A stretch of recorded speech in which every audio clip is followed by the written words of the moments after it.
நாளைக்கு மிட்டாட்டம் festival lantern லைட்ஸ்லாம் வச்சு சூப்பராக கொண்டாடுவாங்க. கடந்த 2 வாரமாக இந்த ஃபெஸ்டிவலை கொண்டாடுற விதமாக எல்லாருக்கூடையும் மூன் கேக்கெல்லாம் ஷேர் பண்ணுவாங்க.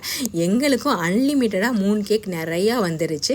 டிஃப்ரெண்ட் வெரைட்டிஸில் கொடுப்பாங்க. எங்களுக்கு இந்த மூன் கேக் டேஸ்ட்டை விட இந்த பாக்ஸை அன்பேக் பண்ணுறது ரொம்ப பிடிக்கும். அவ்வளோ சூப்பராக பேக் பண்ணி டிஃப்ரெண்ட் கைண்ட்ஸ் ஆஃப் பாக்ஸில் போட்டு கொடுப்பாங்க. சில சமயம் ஹேண்ட்பேக்ஸ்லாம் வச்சு கொடுப்பாங்க. நல்லா சூப்பராக இருக்கும். யாருக்கு என்னென்ன பாக்ஸ் வேணுமோ எடுத்துகிட்டு போய் குழந்தைங்கள்ட்ட கொடுத்தனா அவங்களும் கொஞ்சம் நேரம் வச்சு விளையாடுவாங்க. அதுக்காகவே வருஷம் இந்த ஃபெஸ்டிவலுக்கு நாங்கள் எதிர்பார்த்து காத்துட்ருப்போம். அதுக்கப்புறம் இதில் durian flavour, choco flavour, nuts flavour நிறையா இருக்கும். அதில் இன்றைக்கி நான் கோகோ ஃப்ளேவர் தான் கட் பண்ணி எல்லாருக்கூடையும் ஷேர் பண்ணி சாப்பிட்டாச்சு.